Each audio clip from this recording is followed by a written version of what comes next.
what makes you most hopeful about the future in talking to these young people, interacting with them on a daily basis? So anyone who's discouraged about the future because they're worried about a youthful generation clearly hasn't been talking to them. They clearly haven't been around them. And so that's what gives me hope.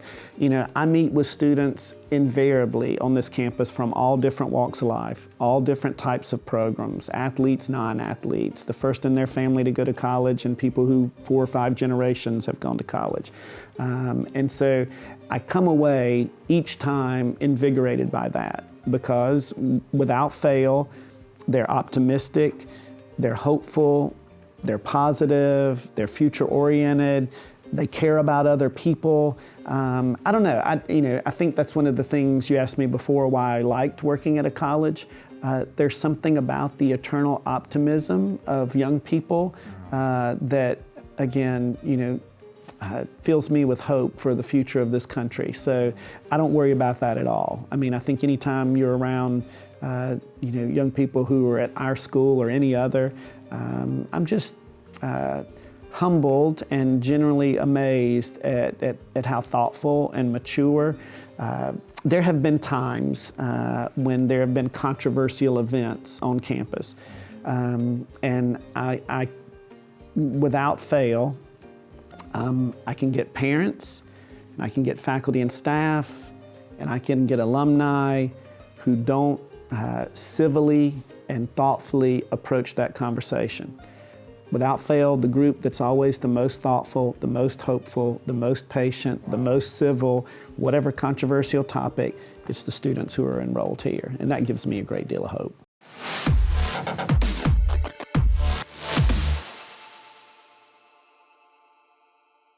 Dr. Brown, welcome to Empathy Led. Thank you. I've been looking forward to this episode for obvious reason. You are my former boss, someone I consider a mentor of mine, and a friend at this point. So thank you for making the time and for joining the show. Yeah, it's my pleasure. I'm a fan, and anything I can do to help out, I think it'll be fun. Good. And you always make on that promise to anything you can do to help out. So obviously, as I just stated, I am a big fan of yours, and I really look up to you as a person, as a man, and as a leader. So I'm interested in knowing, what are some of the qualities that you admire most in other leaders? Qualities that I admire most in other leaders. I think I like people who have a clear vision, and that somehow that vision ties into some particular passion that they have. And then the other thing that I think in terms of leadership I've always admired are people who are natural collaborators. I think collaboration just is so much more interesting than trying to go it alone. And I don't know if it's my background in sports or whatever and the idea of teams, but I like people who build good teams with a clear vision and have a passion for carrying out that vision with other people who buy into it. So yeah, I think that would be the things that I admire about other leaders. Okay. And have you been able to reflect on yourself as a leader? How will you describe yourself as a leader? Accidental leader is how I would describe myself. I don't think many people who knew me growing up would have imagined that I would one day be the president of a college like Wingate. I do think this work is so important to me. It's not just a job. I think I'd be interested in higher education and its impact on people's lives, whether I got paid for this or not.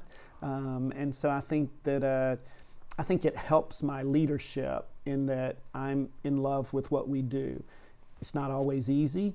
There are lots of days it's hard and lots of days that it's challenging, but I can't think of many things more worthwhile.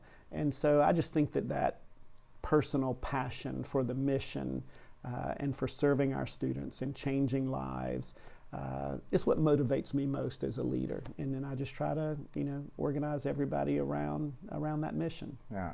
So you already mentioned that becoming a leader was accidental. Was a career in higher ed also accidental, or was something that you aspired to?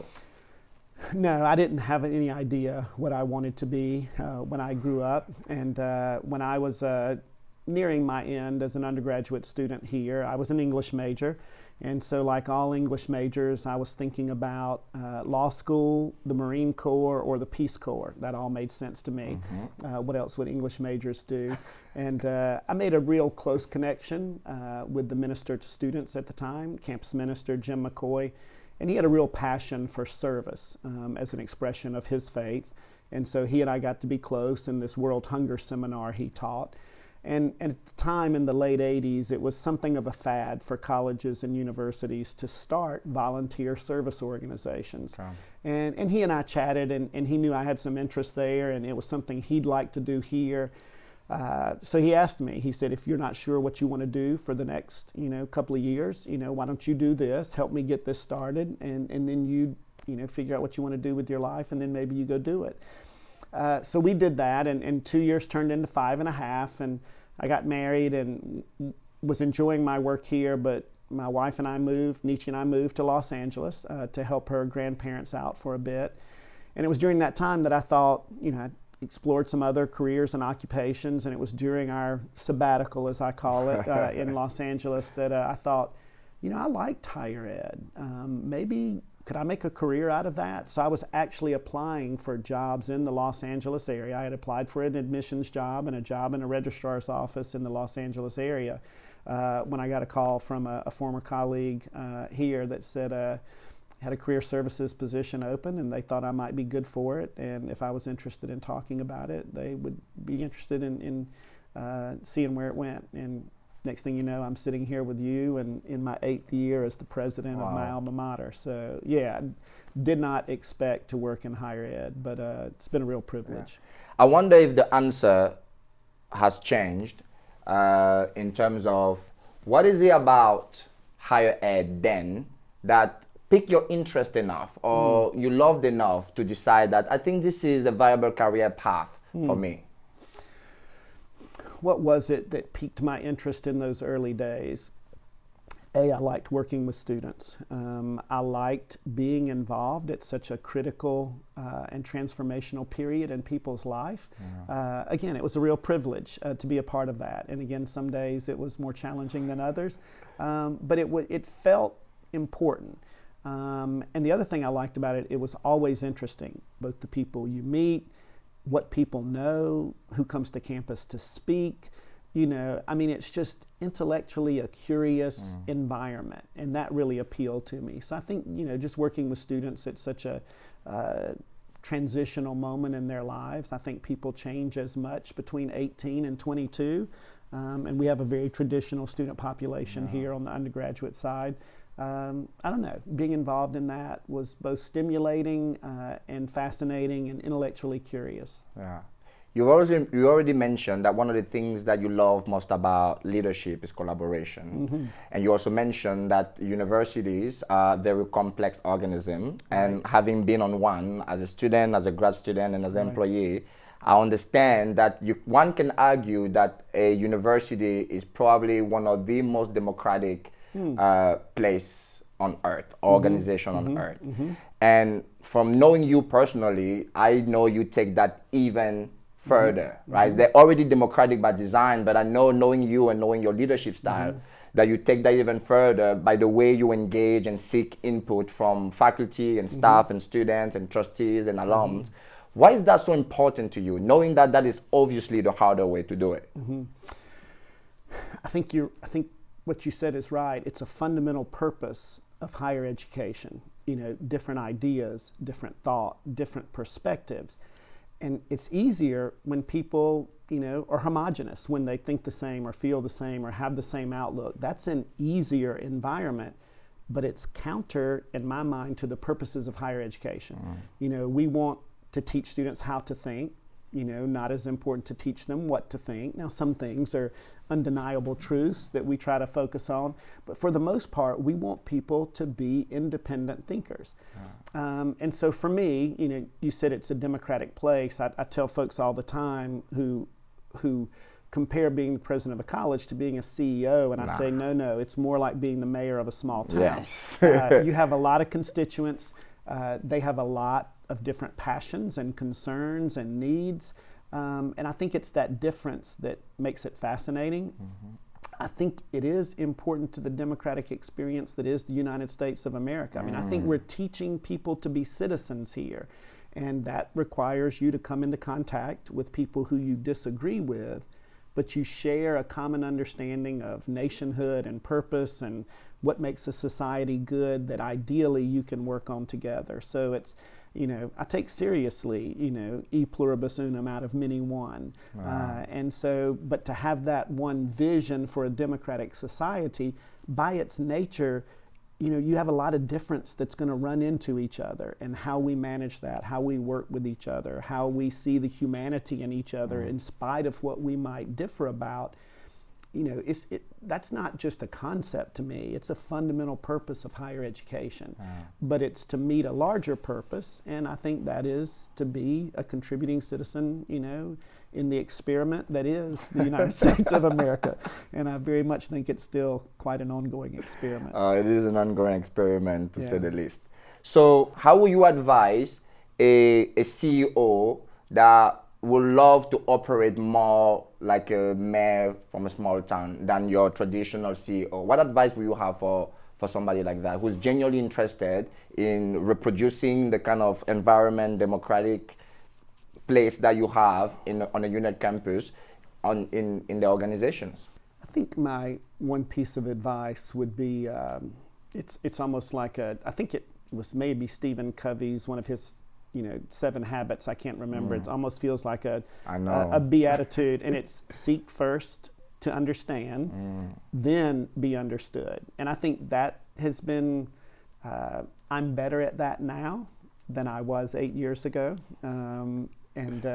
So I think there is, in the early days, there's an arrogance that you have all the answers and the direction. And so I may not have always sought first to understand, but was trying very hard to make everybody understand what I was wanting to do and the direction I wanted to go. But I think that would be important. I mean, I think sometimes when I'm unclear on somebody's position or motivation or desires, the best thing I can do is try to understand, and usually that's asking questions and trying to listen more than I talk. And so I think anytime you're in a complex organization with diverse people and diverse perspectives, as much as you can understand the other person, I think that leads to hopefully collaboration and good positive outcomes for the enterprise. Yeah, I think the benefits are clear to me and hopefully to the people watching this. What are the challenges that come with that, inevitably? It's messy. It's hard. Sometimes it can be a little slower to act when you need to take in feedback from a lot of different perspectives and try to find compromise and common ground. That's harder. The process is harder, but I believe the outcomes are better.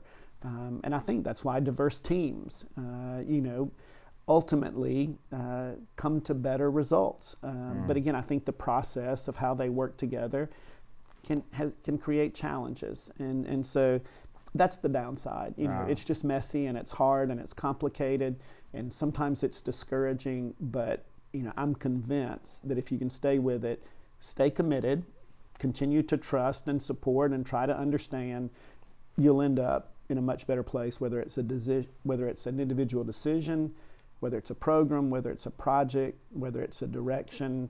I don't know. I just think that sort of diverse, collaborative decision-making really magnifies and amplifies the fundamental mission of an institution of higher education. I agree completely with you in this idea that diverse teams produce better outcomes. And it's so obvious that so many leaders are scrambling around this idea of DEI, diversity, equity, and inclusion. Sure. And unfortunately, for too many leaders, or for many leaders, it still feels like a box that they have to check. I don't think many of them genuinely see how additive it is to their culture, to their mission, and to the goals that they have. So how do we prepare the next generation of leaders to not look at DEI as this box to check, to be in good form or to be politically correct, but genuinely as something that is additive to the culture, to the outcomes, and to the mission that you are after?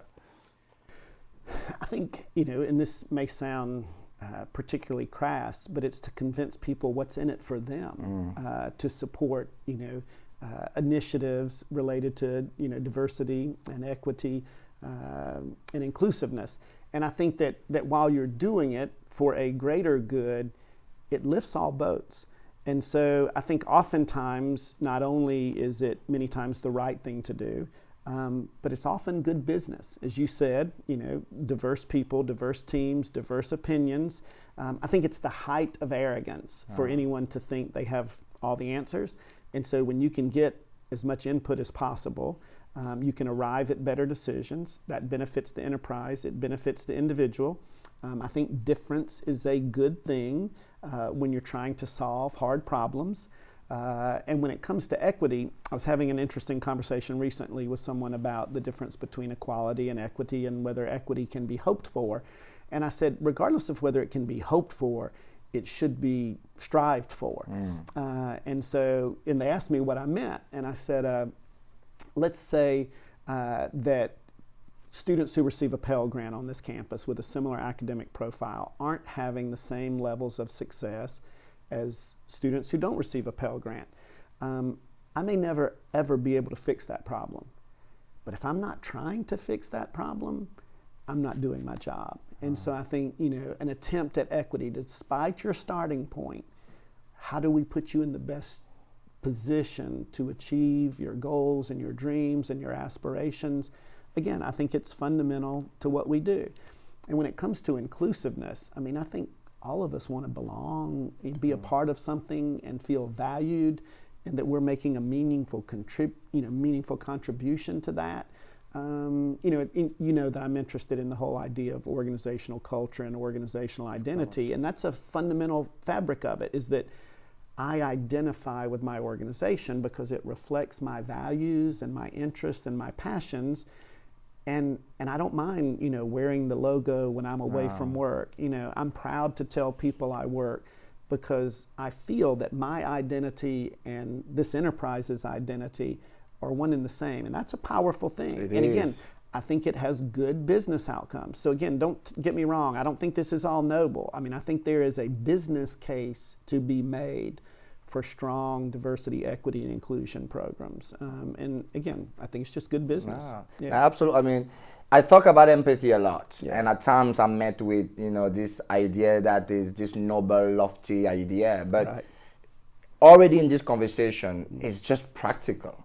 It's practical to seek collaboration. It's practical to listen more. It's practical to build diverse teams where people have the space and the freedom and are invited to share and contribute their ideas, because in that diversity, we produce better outcomes. It's just practical. And in my mind, that's how I want leaders to understand it. Yes, it's a good, noble thing to do or to aspire to be more empathetic. But I can make a business case for it, right? I can make a business case for it as well. So, for obvious reason, everyone has an opinion and feels strongly about education, right? We are all very much impacted about education and outcomes, and we understand the importance of education for individuals and society at large.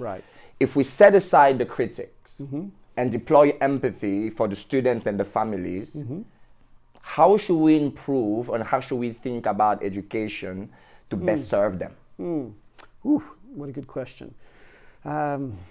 I think the most important thing when we're applying an empathy framework to education, whatever level, it's meeting students where they are, and understanding those conditions, and then deciding, okay, what is the pathway where we help build this person up and take them where they want to go, sometimes further than they can imagine. And so it's that idea, and again, I think this is, we're talking about some different concepts here, but I think they're one and the same, whether it's DEI or empathy. It's understanding what are the conditions that brought someone to a particular place in their life, and now you meet them at this intersection in a classroom or at a freshman orientation, and you're trying to think about what does this person need to move them forward in their educational goals and hopefully that attainment. I am a firm believer, and I may be naively optimistic about this, but I believe education changes lives. I think there are very few things as powerful.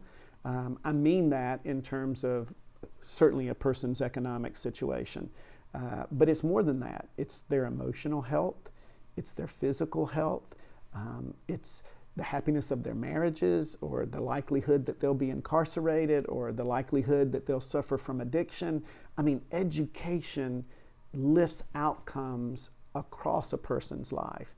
And so when I think about our obligation, that's it. It's to educate the total person, heart, body, and mind. And so if we can figure out a way to be more empathetic, that it's not so much about what are our expectations, but how to set those aside and meet a person's needs. Now, there has to be challenge, there have to be expectations, but how do you assist a person to get there?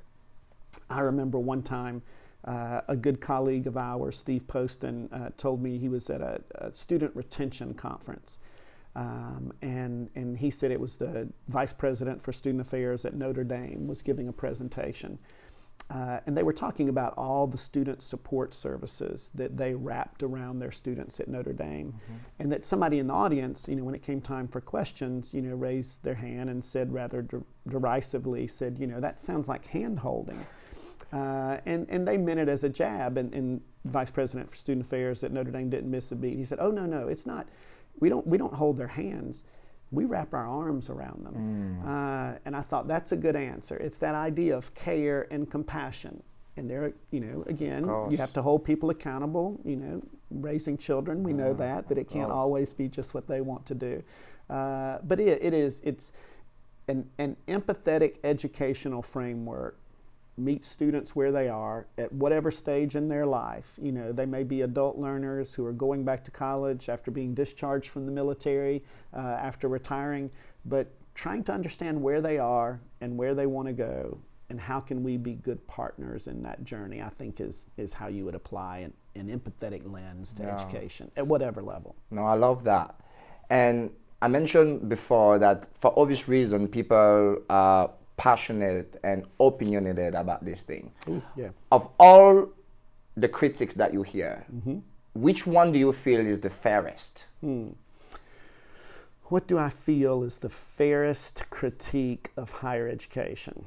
That sometimes we aren't responsive enough to communities and needs, and sometimes that's on a human level.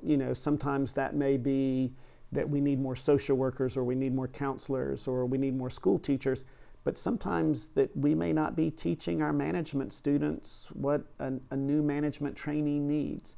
And so sometimes I think we can have an arrogance in higher education that we know best, and I think a little more humility from higher ed, to talk to as many of our different external partners as possible, and again, to seek to understand and not try to make everybody understand our position.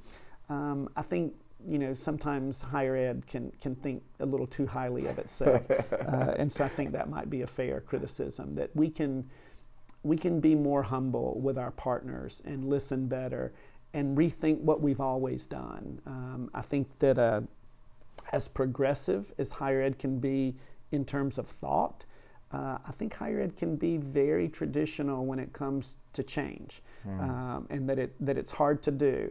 I read once that the two enterprises that look most like the Middle Ages are, the Roman Catholic Church and higher education. And so I don't think that was meant as a compliment, and so I think that there's been a fair amount of change since then. And so, I think we can sometimes rely on our own certainty about what we do a bit too much. Yeah.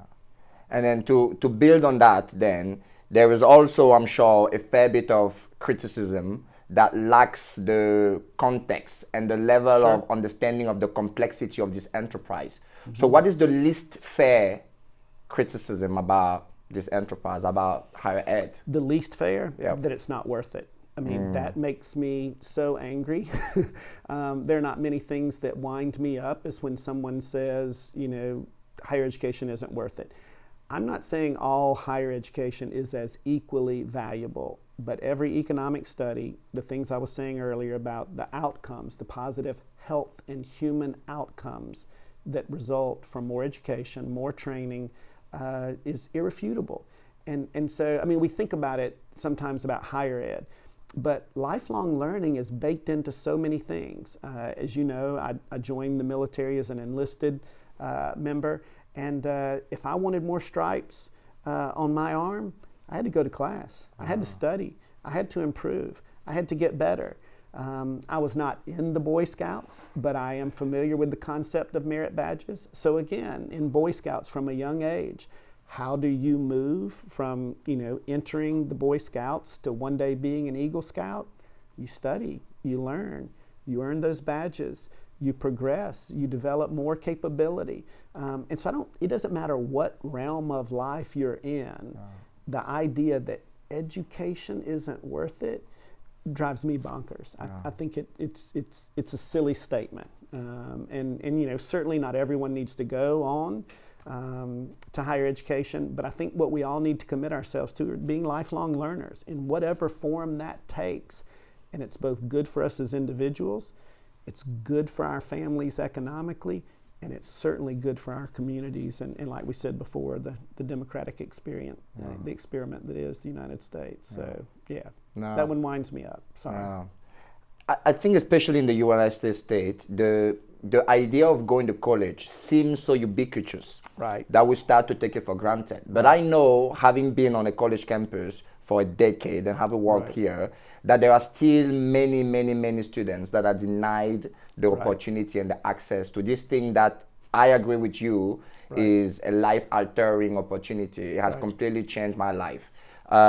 So can you talk a little bit for people that do not understand this truth? Right. Can you speak to the situation of those students that are still being denied access to this opportunity?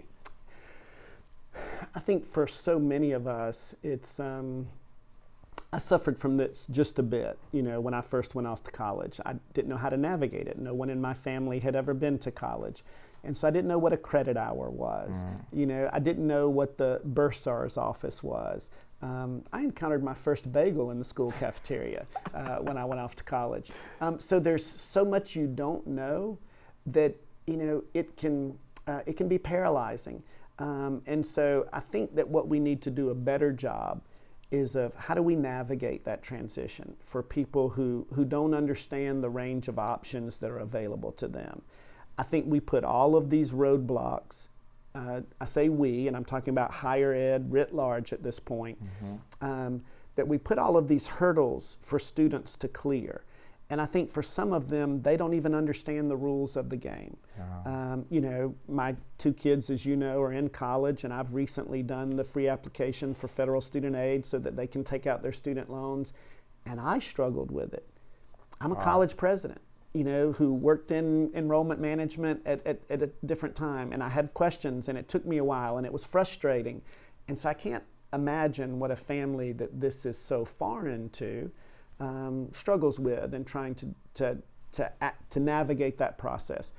So I think that that's where we, as a sector, higher education, need to be much more proactive. And how do we pull students through this pipeline? We're very fortunate here to have terrific local partners with the Union County Public Schools and South Piedmont Community College. And thinking about the educational pipeline, we say cradle through career. From the moment a child is born in this community until she or he retires, you know, what does that educational continuum look like? How do we work together on it? And how do we make it as simple as possible for there to be on-ramps and off-ramps for lifelong learners, is the phrase we've used before. You know, I'm interested in the concept of nudge, the economic principle that if you want somebody to do something, you make it as easy as possible. I think there's a lot we could learn from that. And so if there are ways that we could have students opt in to a college-going or an apprentice going or a credential going pathway, instead of putting the hurdles in their way, but instead nudging them along the way. Instead of putting barriers, give them a little boost at key points. And again, I don't think that starts as juniors in high school. I think that has to start at a much earlier age. And we have responsibility for that. We can't just expect our colleagues in the K-12 system to bring us ready-formed human beings that are ready for calculus and American literature on their first day they arrive on campus. We're all a part of this ecosystem. And I think we were talking earlier about some of the weaknesses of higher ed. I don't think we oftentimes take enough responsibility for what happens with students before they arrive on our campuses. I think we can be a much greater part of that solution. Yeah. So the media or leaders that are in the last phase of their career will have you believe that we are doomed because this generation of TikTokers are not going to be able to meet head on the challenges that our societies, our world need. But I feel like no one has a better vantage point than a college president to tell us a little bit more about these young people. What makes you most hopeful about the future in talking to these young people, interacting with them on a daily basis? So anyone who's discouraged about the future because they're worried about a youthful generation clearly hasn't been talking to them. They clearly haven't been around them. And so that's what gives me hope. I meet with students invariably on this campus from all different walks of life, all different types of programs, athletes, non-athletes, the first in their family to go to college, and people who 4 or 5 generations have gone to college. And so I come away each time invigorated by that, because without fail, they're optimistic, they're hopeful, they're positive, they're future-oriented, they care about other people. I don't know. I think that's one of the things you asked me before why I liked working at a college. There's something about the eternal optimism of young people that, again, fills me with hope for the future of this country. So I don't worry about that at all. I mean, I think anytime you're around, young people who are at our school or any other, I'm just humbled and generally amazed at how thoughtful and mature. There have been times when there have been controversial events on campus, and I without fail, I can get parents, and I can get faculty and staff, and I can get alumni who don't civilly and thoughtfully approach that conversation. Without fail, the group that's always the most thoughtful, the most hopeful, the most patient, the most civil, whatever controversial topic, it's the students who are enrolled here. And that gives me a great deal of hope. That's amazing. Yeah. I mean, I feel like this is something that you don't really hear about these young people. And anyone who hears this bit of insight should really be as hopeful and optimistic about the future as you are, because that's just amazing. I don't think I've ever heard that before. I think cynicism often comes with age, and so I like it that the young people who go to school here, they haven't been affected by the cynicism bug yet. Yeah. So there is no doubt in my mind that the leaders and the organizations that survived COVID are better and stronger for having gone through it.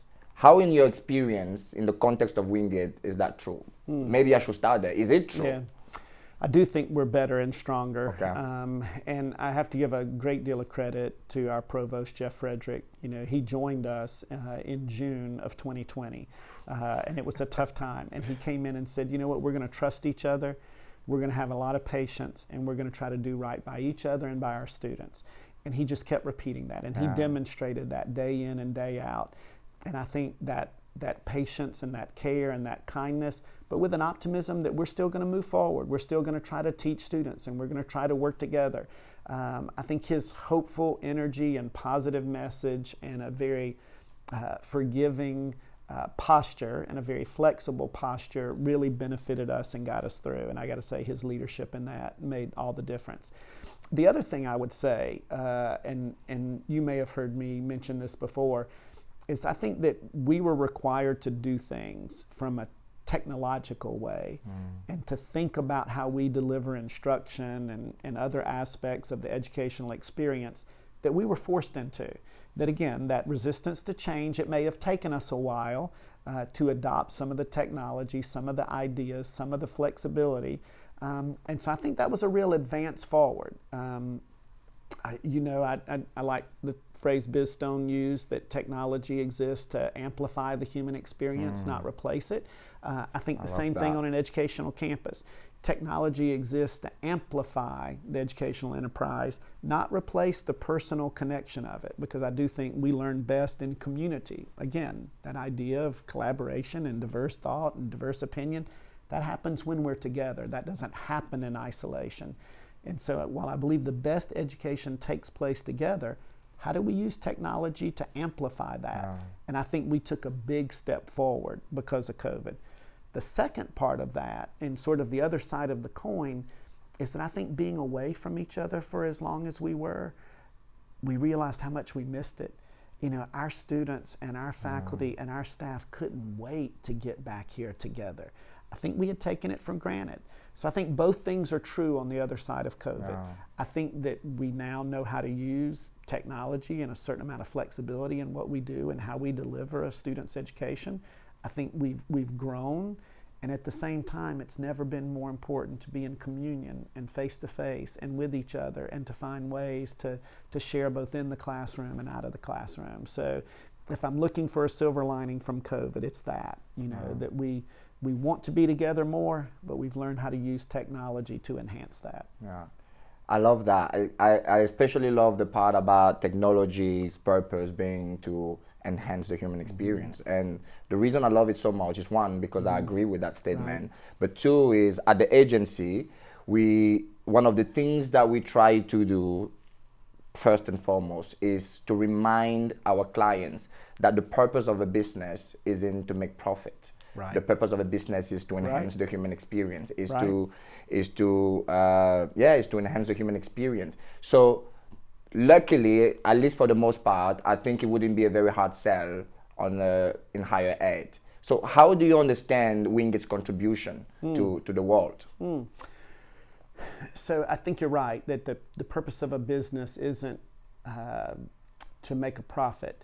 And when I think about our contribution to the world, we're certainly not trying to make a profit.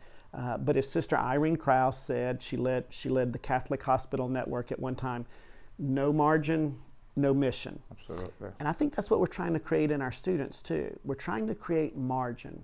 We're trying to create the type of capacity that an individual can have to do something positive with it. That you're not just consumed with your survival or your own welfare, that you've created enough capacity, enough margin that you can invest that in some way, in something that's more important than yourself, something that's good for a community. And I think that's what we're trying to do in terms of our mission. We're trying to create enough margin here with our government partners, with our foundations that support us, all the individuals who do, the tuition that students give us. We try to pull that together in a way that creates margin, because margin and capacity creates mission and creates opportunity and chances for us, whether it's a community clinic, that we're in partnership with Atrium Health and our physical therapy and occupational therapy and pharmacy and PA and nursing programs. There's a chance for our students, a chance for the patients of that facility, a chance to pull people through the pipeline into Atrium Health. All of those things create capacity, create margin, both in the individual and within the enterprise for mission to do more.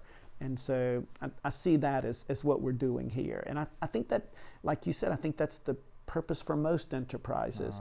Even if you're trying to return value to a shareholder, it's a type of margin that creates capacity. Now, what you do with that is another thing. But here, I think it's just important for us that increased margin creates increased mission. And I think that's important in how we try to go about our work, by being good stewards, being entrepreneurial, being thoughtful, being innovative. But for what reason? For what reason is to pull more people through the pipeline, to change more lives, to do more good, to make us a more democratic and freer society. So yeah, that's why we're trying to create capacity here, is for greater mission. That's beautifully said. I mean, I think for me, when I think about this very idea and why we are so insistent for our clients to think about their purpose in different ways, is for a mission-led or purpose-led organization, profit is how you get to fund that mission. Right. But even on a purely economic sense, the only way you get revenue and profit is if you bring something of value to customer and to society. Therefore, the purpose of your enterprise is to first create and deliver and bring something of value to customers and to society, and revenue and profit is how you get to capture and keep some of that value that you produce, right? It's an outcome. And I've heard you say many times, and I know you didn't coin the phrase, but when we turn a metric, that's how I think about revenue and profit, by the way. It's a metric of the performance. It's the metric of how well you are delivering and creating value to society, and it's the metric of how well the market need and accept and long for what you bring to the table. And when you turn that metric into a goal, it sets you on a completely different path, and it transforms you into a completely different organizations, because the choices that you make are now about enhancing your organization capacity to make money instead of enhancing your capacity to maximize value for the customers and society. Yeah, Goodhart's law, right? When a metric becomes a goal, it ceases to be a metric. When you're trying to make that the outcome, it's no longer a good measure. And I couldn't agree with you more there, that there has to be a value proposition that you're delivering on, that you're committed to, or otherwise you're not going to drive any margin at all, no matter the enterprise. Absolutely. Yeah, there has to be something of value to both the people producing it and the people who are consuming it or using it or receiving the benefit from it. Yeah, absolutely.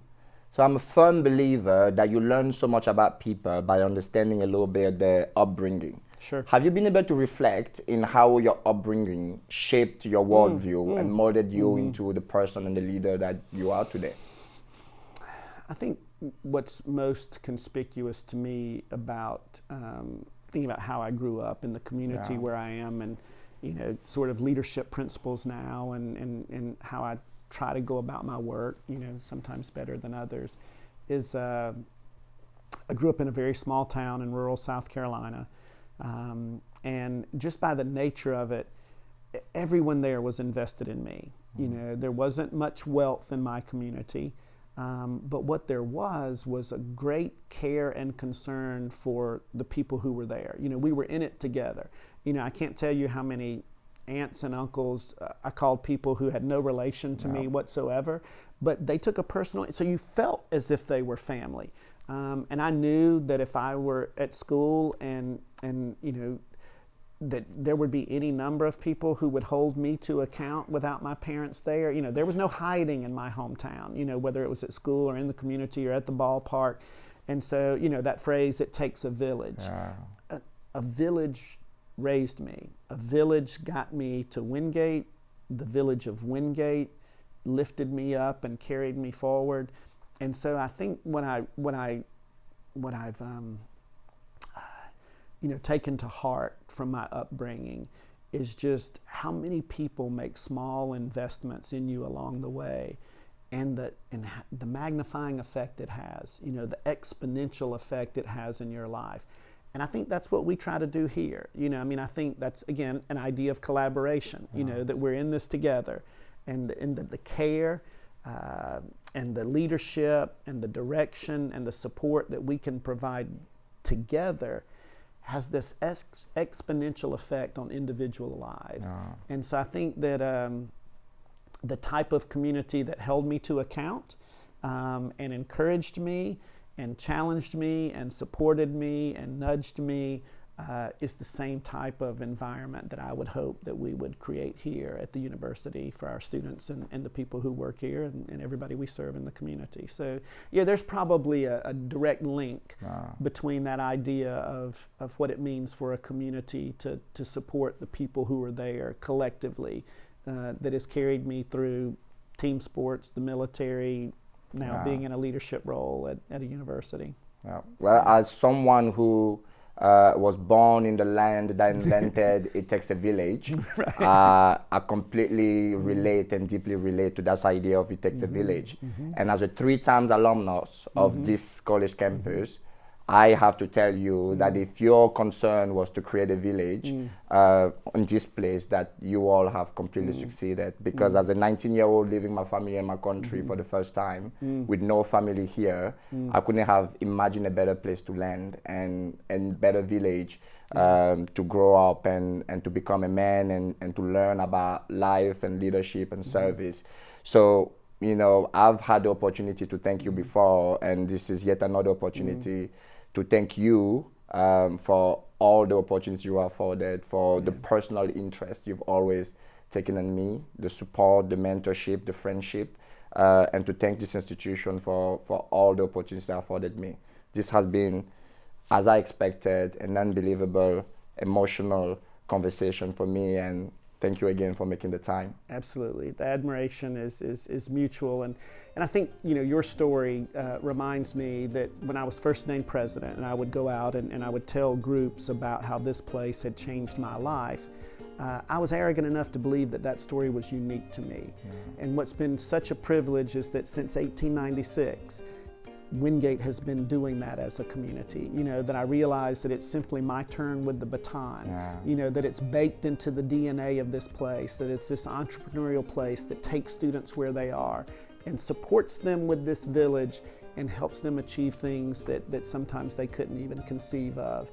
And again, it's just such a privilege to, you know, to have one small little part in that history. And yeah, I'm grateful for you and grateful to be able to do what I do. Thank you. It's been an absolute pleasure. My pleasure. Thank you, Junior. Thank you very much. Thank you.